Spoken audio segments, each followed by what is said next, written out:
Okay, thank you, Shashi. I hope I pronounce your name correctly. And you shouldn't go home or quit right now. I challenge you. You have to ask questions and challenge me. Maybe you find something where you say, okay, this is still too complicated, and why you're doing this way? I would do it differently. It should be a conversation. Also, all attendees are invited to ask questions at any time. So let's start with the show. Oh, funny fact. I proposed this session months ago, and then, Star of Java said, maybe we need a little bit more Java. And then I proposed another title with a little bit more Java. And what happened then, the session was announced with the old title and the new abstract. So now what I will do, I merge the content of two sessions. So you get both. You get, the past, present, and future of serverless Java, plus a bit of best practices and even cloud deployments. I will try to manage to show you everything in 1 hour. It should be fun. Always has to be fun. What I understand, Star of Java is something like a Java user group, and this is always fun. Okay, yeah, I really like Java. That's basically all my projects I do is Java. Currently, everything is Java 17 or higher. So my personal projects are Java 19. My commercial projects are actually all project Java 17. What I have here, my online workshops, which are more or less interesting, so you can download the content. So this is the there is no workshop, I think, about serverless, but there are lots about Java. Then AX News is just meta list. If you're interested in events, feel free, to ask here. I will just I'm just pushing new updates regarding newest events. What you might like the most, maybe, is the podcast. So this is like a weekly show where I have freestyle conversations with people from the Java ecosystem. And that's basically it. And yeah, this is the podcast. For instance, we had cloud migration story from J2E to serverless Java, or we had one about AWS Lambda events. So if you're interested in this topic, maybe you will also appreciate the podcast. Now, also interesting for you, is also like community thing, which I really actually enjoy. Is this the AirHacks TV monthly show? How this works is, if you have any questions left after this session, you are free to ask your questions here and in a GitHub gist, and I will answer them. What's really interesting, or what I find exciting, is this show has more than 100 episodes, so it runs for 8 years already. So what I did is, or what I do, I review the questions from 100 episodes ago, which is roughly 8 years, and what is funny, most of the questions are still up to date. So this is always fun. Okay. And there are some workshops on the horizon in December. There will be lots about serverless Java. Why I focus on serverless Java right now? It has particular reasons, and I will talk about this during the entire show. Again, feel free to ask questions. Okay, now, deployment time machine. So this is how I started. I started with Sun Java Web Server, and the yellow boxes or orange boxes, what they signalize or what they are applications, or what you could do with Java Web Server. There was one server, and you can ship multiple apps to the Sun Java Web Server. And this is the page. Actually, I find the page on Internet Archives. And yeah, it was from 1998, but I started with the server. I think this is the version 2. I started with version 1. It was 1997. And I have wrote one of the first, or the first application actually in Europe or Germany, because it was not available. And I waited, until it becomes available, and tried as quickly as possible to hack the first servlet. What's interesting, you see here, there's CGI, Common Gateway Interface. And CGI is interesting because it's very similar to AWS Lambda, actually. And servlets are also similar to AWS Lambda. I will show you some source code soon. Okay, this was the next stage. We had J2E application servers.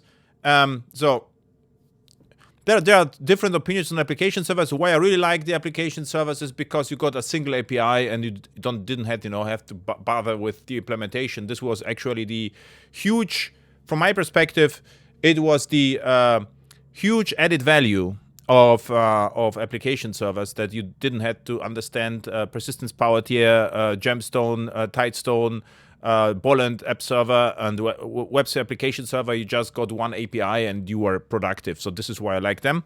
So what's crazy? Orange boxes still share deployments, and this light blue boxes means back then architects still believed that if you separate the web container from EGB container, it will scale better. Somehow back then there was a belief if you distribute the application, it will scale better. And by the way, some people still believe if you do the same with microservices, it's the same impact. So if you have, if you split your microservice applications to multiple microservices, it will scale better. It can, but usually you have exactly know what you are doing. Then it will. So this was the next optimization. There was Java EE application server. Only one blue box. So we gave up, to distribute the EJB container and web container. Everything was in one process and still share deployment. Then something interesting happened is we said, okay, there is no more separation between the infrastructure and the business logic.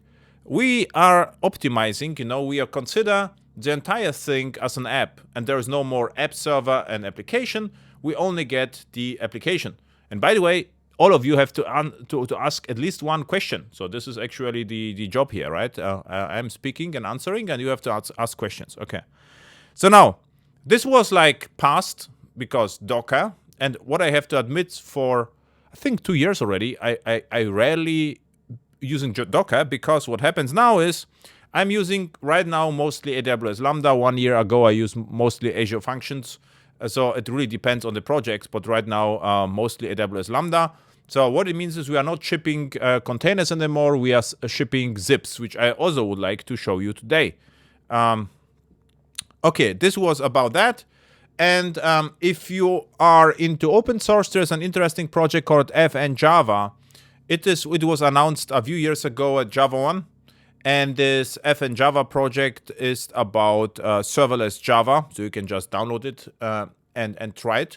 And actually, Oracle functions are based, or is a commercial offering of FN Java. So if you like to experiment with events, take a look on FN Java. Okay, now past. And past, I mean prior to Java. It was earlier than 1995. So what is about the architecture? So I would say before Java time, we had consumption-based pricing. Pay for what you use. We were serverless, and we had virtualization on ZOS and containers on Solaris containers or zones. And what I remember is, as we started with Java, and there were lots of host migration projects to Java, the host or the architects always ask me how to have like query-based pricing. So how to know which project consumes how much, resources or costs. And host was able to provide that. So what I remember, I had a chat with host architects, so mainframe architects, and they were able actually. So we were the Java application server team, and we called the host. And what sometimes happened, we got a call from the host people and say, look, this query is way too expensive. You will pay, a lots of course, the money was not paid directly. It was somehow, calculated behind the scenes between the departments. But we get a call if our queries were too expensive, if they cost, too much costs. So this was back then. So I would say back then, it was also serverless kind of, because the host was there. What I forgot actually to write down, I created the slides before the show, thought about this. We had something like cloud IDEs back then. No kidding, because I don't know whether you saw already AS400 development or SAP. They are working in a terminal. So it's not like they have to install something locally. The entire environment is inside a terminal. And I had the possibility to talk with the people back then, with the developers, and they really loved that. They said, this is incredible. This is way better what you have in Java. They really liked that experience. Particularly, I was in a SAP project where we migrated to Java. All the ABAP and SAP developers really liked the experience of the IDE in the terminal. the integrated IDE, right? So now, present. I would say what I still see is subscription-based pricing. So it's changed from, pay for what you use. You're paying for the Kubernetes cluster all the time. Whether someone uses the cluster or not, no one cares, right? So this is the state of the art, I would say, right now.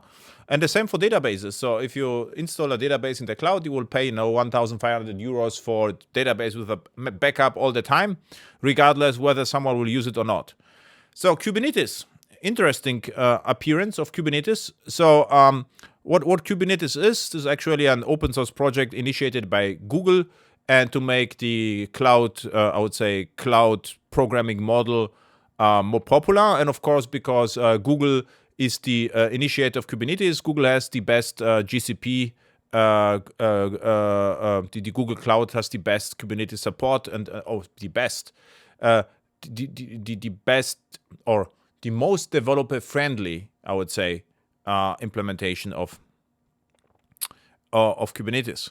Then what I still see and is reasonable on-premise is Docker Compose. And by the way, we have actually to differentiate whether the architecture is on-premise or the architecture is in the cloud.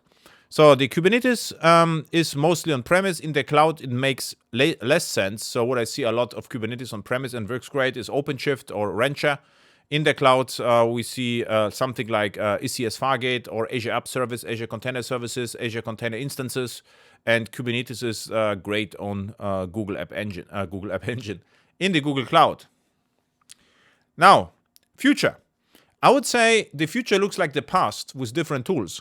What I see a huge interest, especially in the management, is consumption-based pricing. So what it means is, what actually some of my contracts currently are, is invoice optimization. So we get on the invoice, they say, okay, why this is so expensive? We look at the at the invoice and we try to optimize the costs. With Java, you will see in a second why.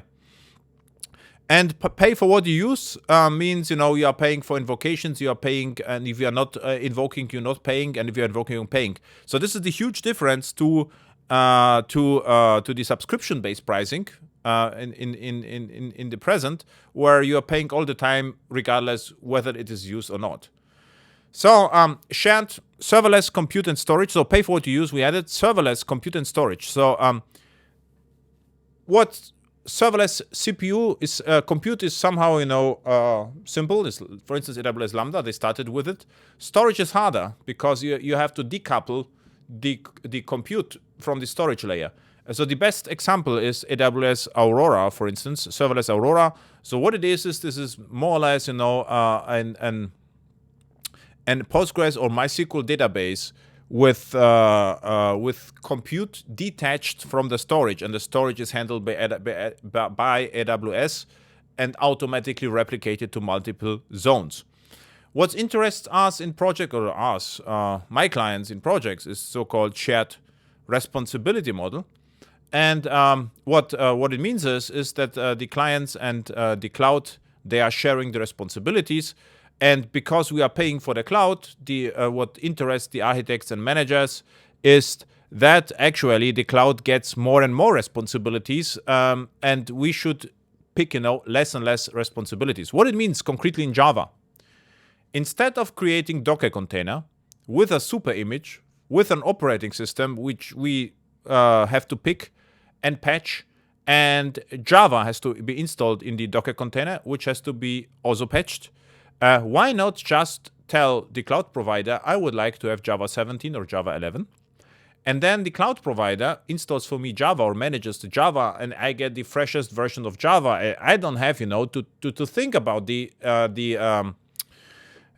patches and security stuff and the how this called non-differentiated heavy lifting. I think this is the common term, right? So, and what I like to have is keep it simple and stupid. So KISS, keep it simple and stupid, is actually a software engineering term, and this is also back to the roots. This is why I also liked back then J2E. I just focus on the API. I say, okay, the vendors can do whatever they like. I just ignore all the proprietary stuff. I focus on the API. Okay. Any questions from the chat? No questions. Shashi, do you have any questions? Are you still with me? You are muted, maybe. I warned you. You will have to interact with me. So, someone from Star of Java have to ask questions. He's muted. Okay. Why Java?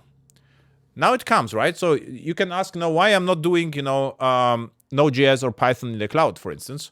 And the answer is simple, because Java is quicker, and if it's quicker, we pay less. That's all. So, and how much less? I would say 10, 20%. This is the general, measurement. And you can say, but Java sometimes, it really depends, could, consume more memory. And this really depends on the model. For instance, as AWS Lambda, in order to execute faster, you have to buy more CPU, and you can only buy more CPU you only get more CPU by spending or by buying memory, RAM. So what it means is we have far more RAM than we can actually consume, and with Java, we have, if you would like, for instance, to have one CPU, you have to buy 1.7 gigs of RAM, and with 1.7 gigs of RAM, this is more than you can actually consume, right? So this is the interesting part, and with one CPU, Java is incredibly fast and faster than the scripting alternatives, and we saving costs. Productive. If you consider the entire life cycle, and I'll show you in a second, how it looks like, it is productive because there are not a huge amount of dependencies, maybe one or two. We have the Maven, we have everything is integrated. The IDE experience is great, so we have Eclipse, we have NetBeans, we have IntelliJ and Visual Studio Code, which are used today. And established, I would say, this established means this is almost boring with Java, because, there is I don't expect any problems with Java because it's 25 years old and it's battle-proof. And perfect for serverless. So I would like to prove the point in a second. So design tips. So now come to the second part. And before this, maybe I would like to show you some code. So maybe means I will. This is my Firefox. And what I forgot to tell you is, whatever I show you, I will check it into Airhacks, to the Airhacks project. So the slides are already checked in. So if I reload this, there should be slides. Are they? No, we'll have to push. And this is the project I created actually today to show you the entry point to the cloud. So I will just clone it and hope that it works.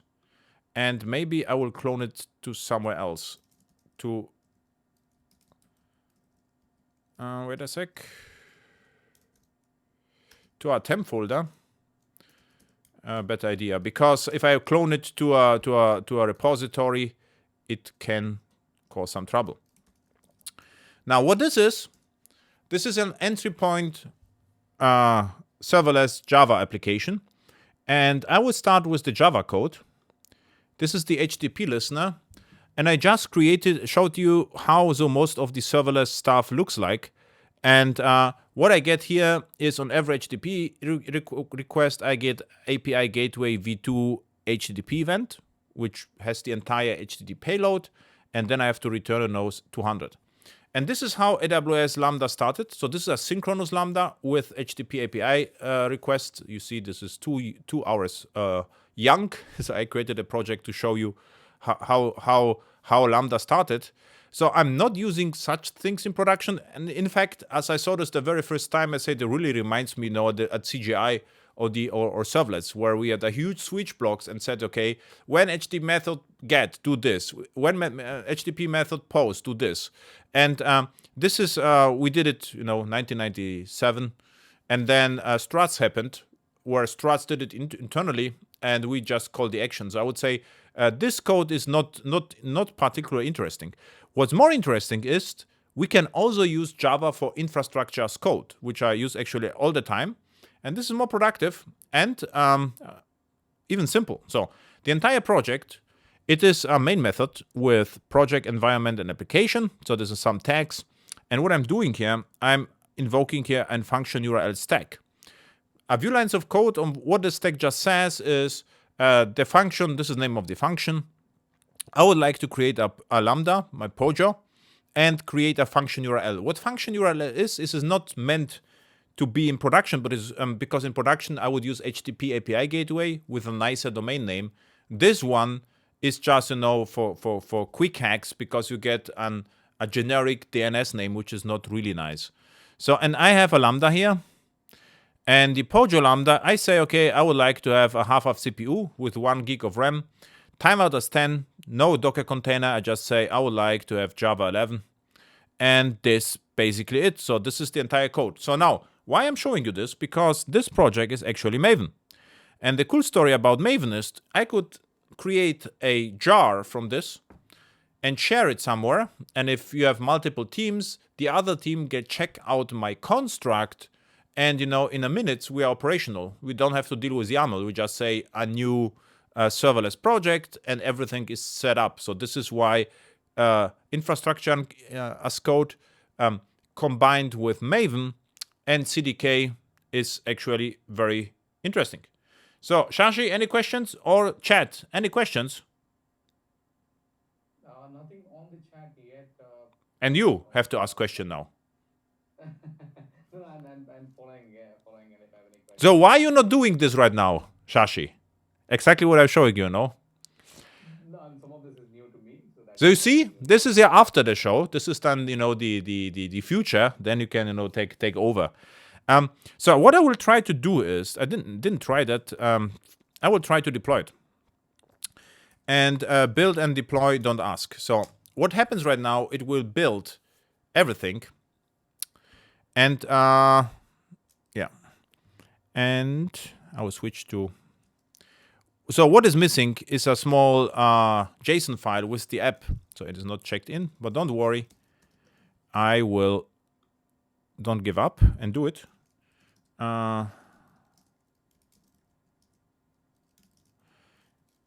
Do it here.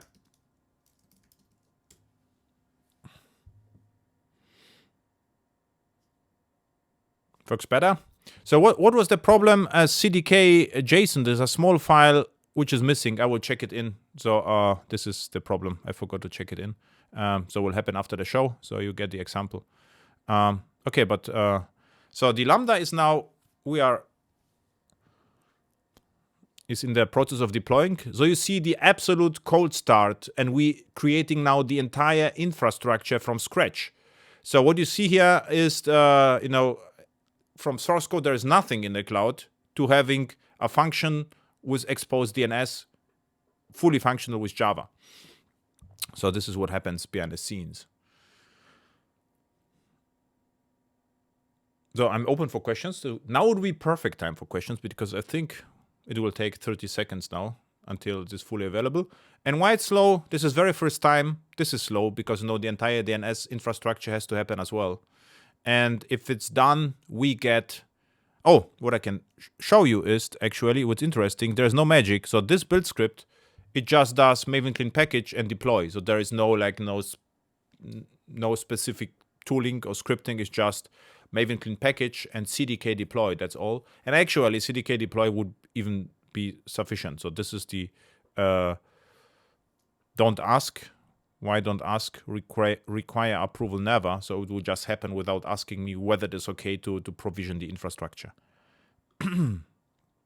Okay, in 70 seconds, it is provisioned.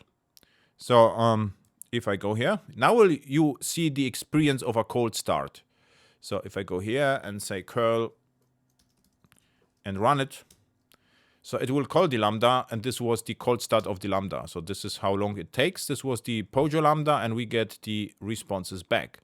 So now, if we go to the Cloud Watch logs and take a look at the listener, view log stream, and we have this one. This is the current. You see, these are the headers. Method is get. There is no body. And the execution time is 37 milliseconds, 2 milliseconds, 2 milliseconds, 2 milliseconds, 2 milliseconds, right? So what it means is, wait a second, this is The build duration is now 2 milliseconds because it's always rounded up. So we are billing for 2 milliseconds per invocation. And we would pay for 1 gig of RAM, right? So what it means is, if we go now to a calculator, AWS, and perform a calculation and say, this is wrong, I'm searching for Lambda, configure, and in Frankfurt, ARM is fine with Java, number of requests, let's say 2 requests per second, so it means per second. And the duration, we had 2 milliseconds, right? But more realistic is 100 because I say there is some business logic going on. It's not like hello world. And the amount of memory was 1 gig. 1 gig. So if we take a look at the costs, it will cost roughly 10 euros or something, or $3. Okay, $3 is because there is a free tier. Without the free tier, it will cost a little bit more. I think roughly per second. There was memory was 1 gig. Duration, let's go 100 milliseconds, show calculations, and this costs $8. So for $8, we can write a Java microservice which runs all the time, 2 transactions per second, scales up to 1,000 instances in parallel, because up to 1,000 means it's a default per account. And on Azure, it's the similar story, or a Google Cloud Function. So there is not a huge difference between cloud providers. I just started with AWS because I'm using AWS in my current project. And also AWS was the first. So AWS started actually with the Lambda. Okay, so and if you would do the same with Kubernetes, you will pay 100 euros just for the Kubernetes plane, control plane, without any worker nodes. So this is the difference. Okay, so you saw now Lambdas on the cloud, but what I showed you right now is not exactly usable, right? So what I don't like here about this is I get here my where is it? I get here, you know, an API gateway v2 HTTP event, and I have to care about the low level, you know, headers and methods. I have to write the parsing and dispatching. No, parsing not, it is already parsed, but I have to react, you know, when get with this parameters, I do this. So the command execution is cumbersome to implement this, right?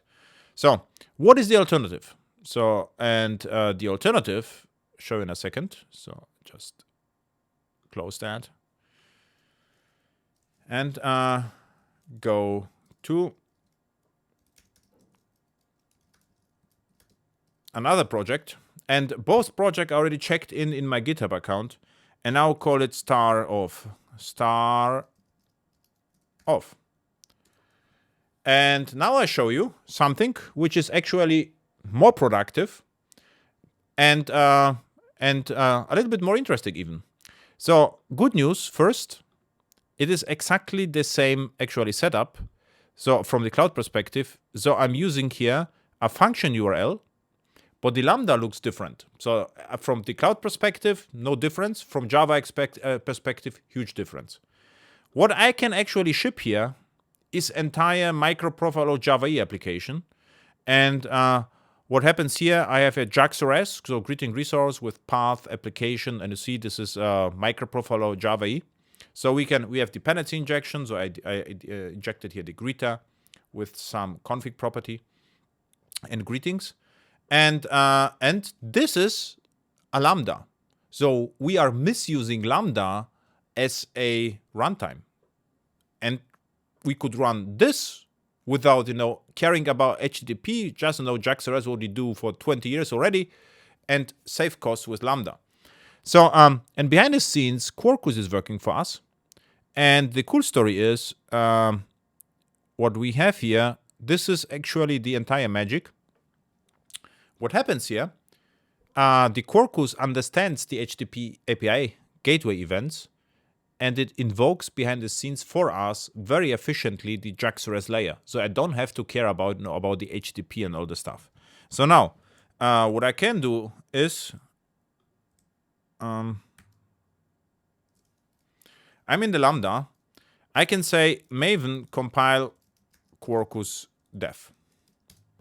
So, and what will happen is the Quarkus started as a Lambda.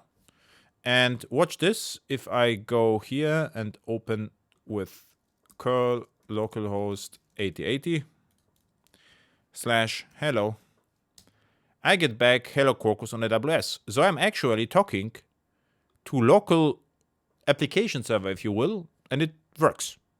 So now I kill this. And by the way, it didn't want it to be killed. But if I change to Quarkus for star off, and do it again, you see Quarkus for star off. So so it reacts to my changes. I can very conveniently, develop I can conveniently, without any difference to local deployment, deploy or handle my Lambda. Now, if I do this Maven package, what happens now is that here in the target folder, there is a function.zip. So what means is, what happened behind the scenes is that Quarkus packaged the application as Lambda. So there is no executable jar, it's just the Lambda. So what means is, if I just do the same. Now, before I do the same, I would like just to make it, wait a sec. Any questions in the chat? If not, Shashi will have to ask a question, of course. This is the job here of the moderator in the panel, to ask questions. Shashi, a question. Let's do star off. I'm expecting a question from you. Okay, yeah. No, one of the things that I've been thinking about is, we've seen some of this thing with respect to cold start speech, right? So, so if you have, we're talking about something like an AWS Lambda, and there's, let's say, an API, does that create a problem? Yeah. So with Quarkus, if the application grows larger, usually you will see startup times roughly as cold startup in 2 seconds. But what you can do, you can buy provision concurrency. Then for $15 a month, the Lambda will be never cold. So that this will completely eliminate the cold starts. And the cool story is, with the provision concurrency, the individual requests are a little bit cheaper. So if your Lambda is used a lot, maybe even you can save money with provision concurrency. But you're right. If your Lambda is used not that frequently, and I did some measurements in Frankfurt, every 700 seconds, I think 700 seconds, the Lambda becomes cold. So if your application is called, very rarely, that's the problem. And what I actually plan to do is to ship Lambda right now, and you will see what is the cold start of an entire MicroProfile or Jakarta EE application with dependency injection, MicroProfile config, and so forth, and JAX-RS stack. So the entire JAX-RS stack is there. Are you happy? Yes. Very good, Shashi. Shame on the chat. They should ask at least one question, even in chat. Can they write to me? Or yes, they can. Yeah. Okay, then say at least hello, chat. Or are the lost host and panelist? Or are you very shy? No. Okay, this deploys now the entire Quarkus application to the cloud as AWS Lambda. So it means for application developers, there is no difference right now between microservice code and the Lambda code, or between application servers and the Lambda. And this is where I spend most of my time currently, is to help my clients to migrate such projects to such environments. And I think this will take like 60 seconds or 19 seconds. So Shashi, any follow-up questions? Okay, so because we used to receiving response times are typically like 20 milliseconds, 400 milliseconds. So yeah, I mean, provision concurrency thing makes sense. It doesn't set you back by much. No.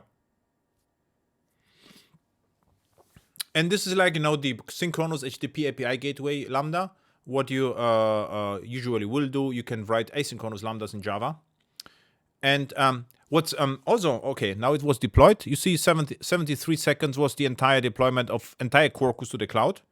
So if I now watch this, let's do time, curl, this, with, I think is hello, is the, so, and now you're experiencing the entire cold start.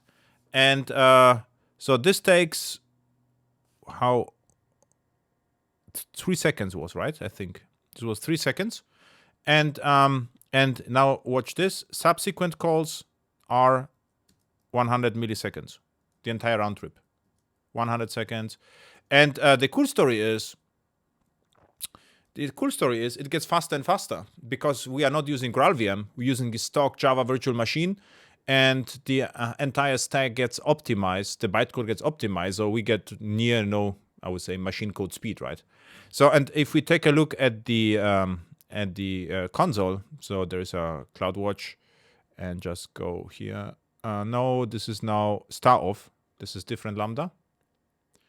And take a look here. You will see that this was the Quarkus startup time. And the initial duration, so the cold start was 2 seconds. From my point of view, were 3 seconds. And all subsequent calls were 7 milliseconds. And as you can see, the Java virtual machine consumes completely 150 megs. But I have spare 850 megs because I bought one CPU or half a CPU. I'm running on a half a CPU with 1 gig of RAM. In my production environments, I'm working usually with 1.8 gigs of RAM or 2 gigs of RAM to get one CPU. This is a half a CPU. And so this is actually good news because you can pick your existing code, write old code and package as a Lambda. And we have project with several hundred classes in a Lambda, and it works well. So you don't have to have a single purpose Lambda. You can have as many Lambdas as many classes as you like, and you are not limited to one endpoint. You can have as many endpoints as you like. So it means as many HTTP paths as you like. Okay. Shashi, happy? Okay, yes. So what are the design tips? So as you can see, what I meant here, the build tools, whatever, I'm just using what's there. And most of companies have the tools already, and we can just reuse the tools and go to the cloud. So that's the idea. Design tips, what I suggest in my project is no dependencies. So all dependencies are not allowed except you have really good reasons to use them. No nice to have design patterns. So, as you mentioned at the beginning, I don't know, a few years ago, I even wrote a book about design patterns. But my point was use the design patterns only if you have to. I think, if you exaggerate with the design patterns, you cause more harms than advantages. So, just write simple code with what I showed you right now. There's not even need for Java interfaces. Forget about factories. Just inject classes and write simple code. And then you will save.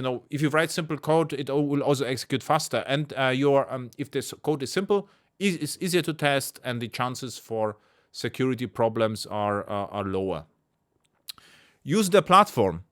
It's a huge thing. So if I'm on Java, I tend to use Java SE, APIs or capabilities first. So I would prefer to use Java HTTP client before I use, the Jakarta Commons HTTP clients or whatever, because it's there. The same is true for MicroProfile. So if I'm starting with MicroProfile, I would just use, the MicroProfile HTTP client before I use a different client. So this is the philosophy which works well. So for years, I sometimes I say, okay, but maybe the dependencies are nice in Java, but after the problems with security, everyone believes now that, or everyone, the common sense is, if you can just restrict the external dependencies. And with the MicroProfile, what I showed you right now, Lambda, we are actually only depending on MicroProfile. There's no external dependencies there. So know your enemy. Your enemy is the time, I would say, the time or the duration. And what's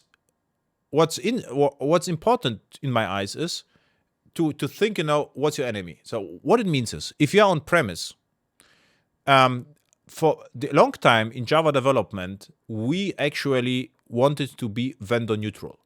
So the enemy was, the vendor. So what it means is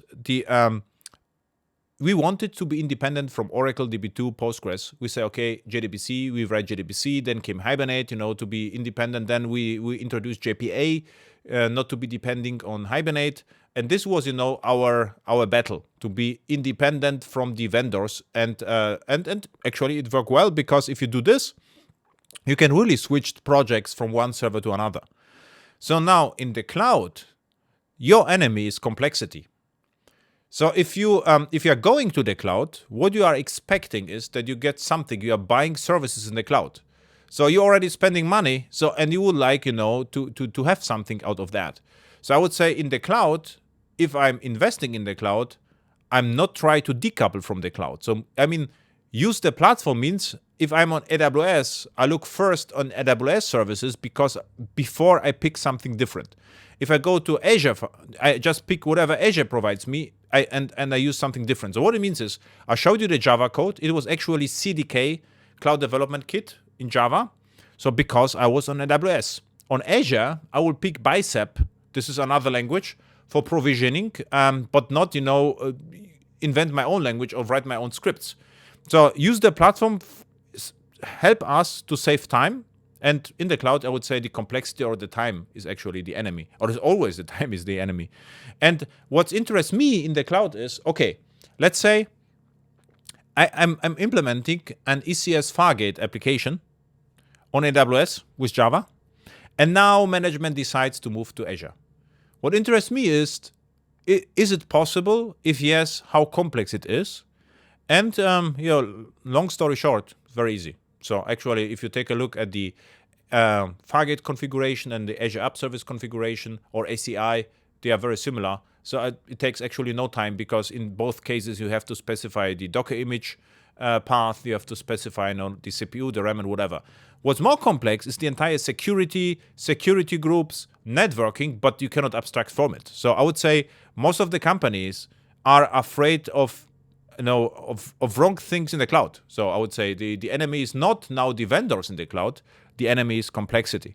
So this is why I don't even try to abstract from the relational database in the cloud. If I use Aurora and Postgres, I use Aurora and Postgres.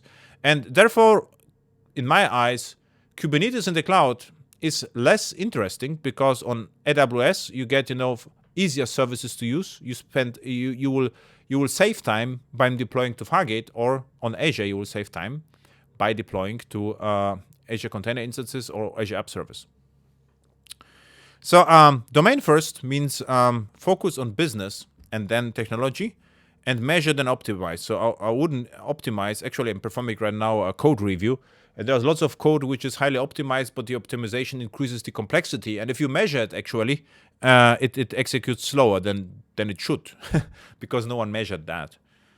Okay, now architecture tips. So I would say keep it simple and stupid, and you aren't gonna need it. So delete whatever you can. Don't distribute. So to my eyes, write large monoliths which are well structured but simple. So large but simple, well structured and simple monolith. This is my advice. Don't create 500 microservices and then think about how to coordinate or orchestrate them. If there is no need for microservices, we don't use microservices. And right now we are misusing Lambda as host for monolith. We could write, single purpose Lambdas, but why? They are more complex to handle, more complex to deploy. If there is no problem, no distribution. Distributed transactions, XA, don't even start with it. So it is not a good idea. So asynchronous invocations for asynchronous use cases means if we have no use cases which are asynchronous, so we can also do the entire flow asynchronous. But I don't like to provide asynchronous endpoints for synchronous use cases, because this is really the beginning of the end. Reactive programming for reactive use cases. So what means this? If I have HTTP API which is not reactive, I would just get with request response. But if I have a Kafka API or Kinesis or SNS or SQS, then reactive programming makes sense. Why? Because I'm reacting to events, so which is reactive. HTTP is not reactive, so there is no reactive programming for HTTP. So what I do, and it works like great. I'm starting with nice monolith. This is what happens. So how to navigate a project, right? So I would say use standards. First, use boring technology. Start with the least common denominator, LCD. So what is the least common denominator on JVM? Is Java. So I get lots of questions. Why are you not using, Kotlin?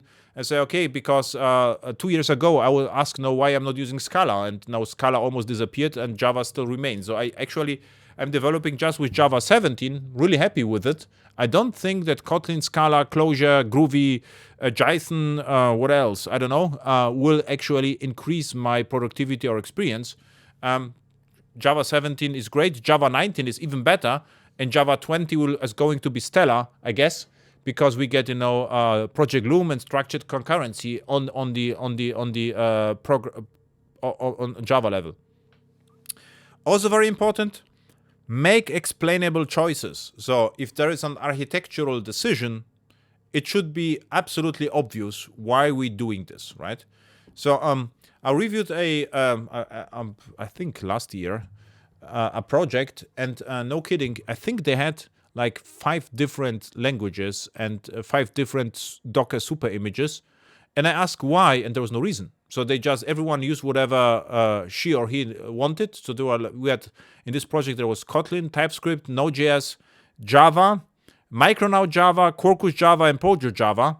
And I asked them why, and there was no reason. So that it was hugely complex. This was polyglot programming, and but it was a mess. And right now, they agreed on Quarkus, and everything is Quarkus. Everything is way simpler. Now let's talk about the ultimate internal structure. And Shashi, your job is to ask questions, right? So if you say, okay, now, and if you don't ask any questions, my expectation is after the show, you delete your all Node.js projects and switch to Java, of course, right? So you have two possibilities. Either ask questions or huge migration after the show. So this is now. So I would choose questions over. Yeah, exactly. So this is boundary, and I will ask the Star of Java community, whether you migrated everything to Java. So I will meet again. So boundary control entity. So why this is the oldest pattern I could find. This is ancient. The icons are show in a second, and the basic idea. Maybe I show the idea on the next slide. We have a boundary. These are the icons, by the way. Control an entity, and I use this approach to structure applications. As backend applications as well as front-end apps. So we use the same structure for web components and JavaScript. By the way, Shashi, if you like, we can do a show with web components in one point of time. Not this year, later. But what it means is the entire API layer is in boundary. Control is reusable logic, and the entity is the data. So we have multiple components, which are Java packages with business names, and every package has the same structure, boundary, control, entity. So that's the idea. So what I did, I tried to find a project which I can share with you, and I found maybe the oldest one. I used that in one of the first books. It's called X-Ray, which is on the X-Ray was like it actually is. It provides statistics for my blog. And so if you open the project, you see these are the packages. These are the components: configuration, exports, hits, imports, logging, statistics, and versioning. So if I take a look at configuration, I'll say, okay, boundary control means there is no data. So if I go to configuration, you see this is 11 years old, the project. And interesting, if you take a look at in the imports, it is exactly the same API as my AWS Lambda, which is the newest stuff, right? And which help us save money. So this is actually a great migration story. 3 years ago, I touched the code the last time as I migrated to MicroProfile. So, and now this can be actually completely deleted because MicroProfile config just provides configuration. Back then, 11 years ago, there was no configuration, so I wrote this by myself. So this is what you had to do, but this was basically all. But the control, no, it does not even control, it's just configurations, a simple code. So exports is just export resource. Then I have hits, which hits resource is JAX-RS endpoint again. I have most popular post fetcher. I don't know what even is. I didn't look at the code for 3 years, and I wrote it 11 years ago actually. And the control you see, this is daily hit cache, which has some business logic. I even used Java 8 back then, which is remarkable. So this is provided. Now I will use var, but back then there was no var. And if you take a look, so this is the same structure. So the point is, also I didn't look at the code for 3 years, and I wrote it 11 years ago. The structure is always the same, and I know exactly in imports I expect something with import, right? So there's an import functionality, there's logging functionality, so there is statistics functionality. So if the stats don't work in my block, I will look at the statistic and say, okay, something is wrong maybe in the exactly daily hits calculator, which was written 9 years ago. And the daily hits calculator, there are some scheduled actions. Oh, I migrated this Quarkus, seems like. And, yes, Quarkus. And every once a day, this is calculated. And I see the code right now, by the way. It's time to migrate it to Java 17. So I can delete some code, and I could even ship it as Lambda if I like now.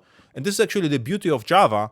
So you can write simple code, 11 years ago, and it will still viable. And this is actually a huge success story where actually my clients, bigger companies, really like, because they don't have to reinvent the wheel every 2 years.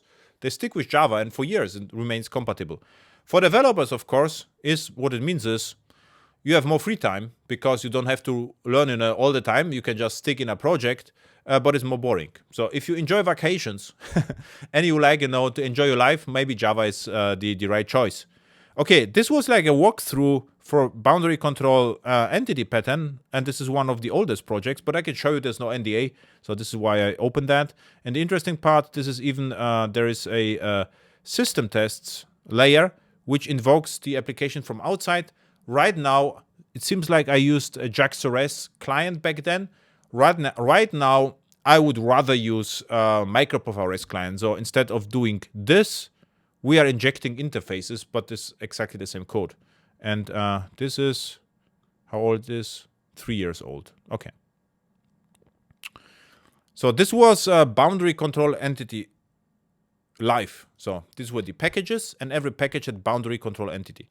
And you could name them differently. The point is, boundary control entity is documented in several books. If I name them differently, I would have to justify in all projects, I'm consultant actually, to say, okay, I call it service and not boundary. And they ask, okay, service maybe is cool, but why not to call it endpoint? So, and then we will have to initiate a meeting just to talk now about a name. Okay, so what it means is, keep your code simple and stupid. Use hotspot. The JIT is great. It optimizes all the time. You get the fastest performance. If your performance is fast, you will save money in the cloud. You will make management happy. You can save costs with Java, so there is no reason to move out. Actually, I get a lot to do. This is why I reschedule the meeting all the time, because of my project. So my problem is time. And if people recognize how actually efficient Java can be, they're interested in running in the cloud. So optional MicroProfile in Jakarta EE. What you saw, you don't have to use a MicroProfile or Quarkus. The first Lambda was actually without Quarkus, was just Java SE, is perfectly fine. But if you would like to implement an API or a REST service, I would say something like Quarkus or Micronaut are a better choice. Now, the serverless impact, what it means is, so you cannot rely in serverless world on shared singleton. This is the huge difference to Java in a container. Because if you have multiple transactions which are running on the same time, there are multiple processes, not threads. So you cannot share a static field. So this is the problem. There is no connection pooling. If you think about this, we cannot just open 50 connections per Lambda to a Postgres. If we have 1,000 Lambdas, we get 50,000 connections. They should be stateless. They can have state, but the state has to be the same to all clients. I wouldn't cache anything in the Lambda. And we use actually application scope for everything for optimization purposes.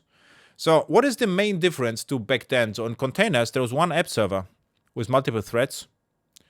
And in Lambda, we have multiple processes. So they are executed multiple processes in parallel. So what it means is, on Fargate, if you create a Fargate applications, you get 4 CPUs in a Docker container, and all these threads running on 4 CPUs. In Lambda, if we have 4 requests, we have 4 CPUs, 1,000 requests, 1,000 CPUs. Or in my case, 1,000 requests, 500 CPUs, because I gave my Lambda a half a CPU.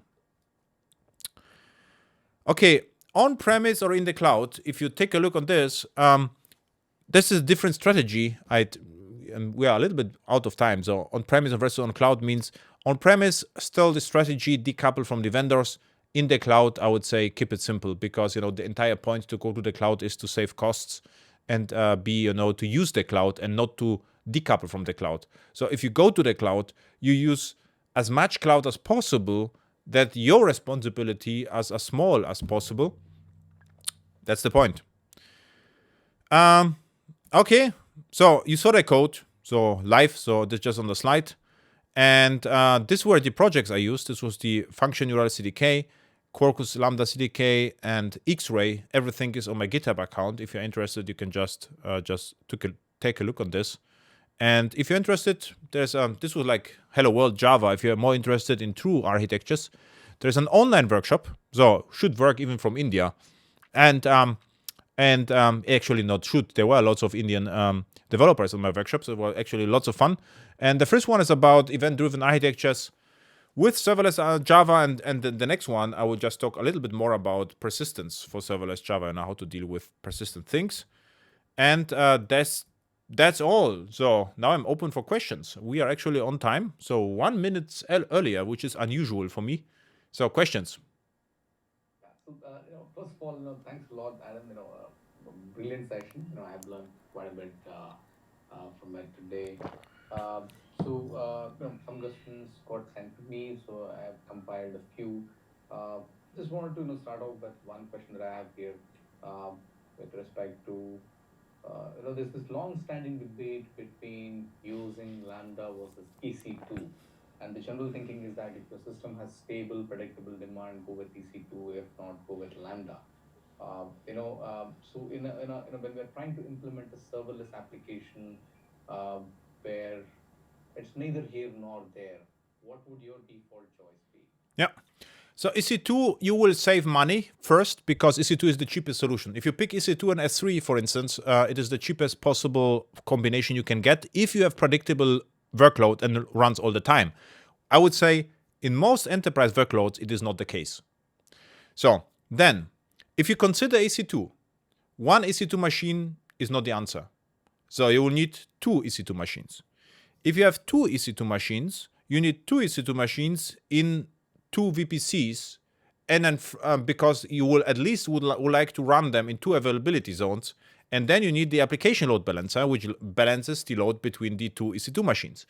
And to make it more secure, what will happen is you will get a public and private VPCs with NAT gateways between.